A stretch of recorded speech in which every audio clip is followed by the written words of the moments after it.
Hello everyone, আমি Mampi. Welcome back to my channel. তো আজকে কিন্তু এসেছি লোকনাথ বাবার মন্দিরে।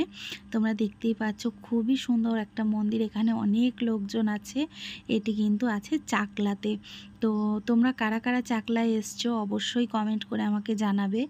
আর আমি চলে গিয়েছিলাম আজকে চাকলায় মসলন্দপুর থেকে।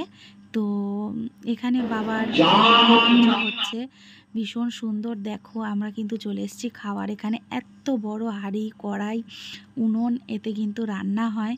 তো এখানে আসার জন্য, এখানে প্রসাদ গ্রহণ করার জন্য কিন্তু তোমাকে কুপন আগে থাকতেই কাটতে হবে।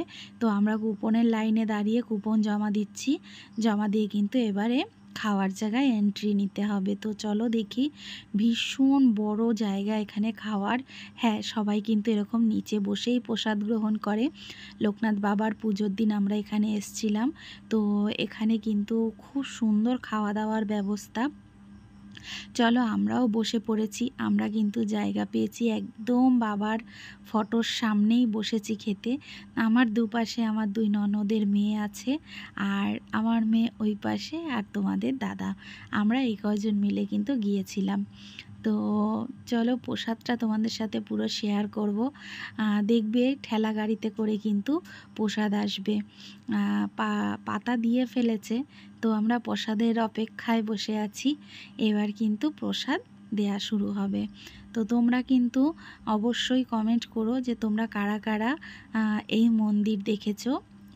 প্রসাদে প্রথমেই এসছে গোবিন্দভোগ চালের খিচুড়ি, একটা তরকারি ছিল পাঁচমিশালি, চলে এসছে পাঁচমিশালি তরকারি, আর ছিল পায়েস।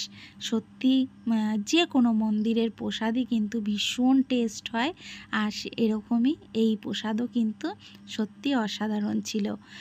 তোমরা অবশ্যই কিন্তু এই মন্দিরে একবার ঘুরে আসতে পারো। সত্যি মন একদম, যাদের মন খারাপ তাদের কিন্তু ভীষণ মন ভালো হয়ে যাবে।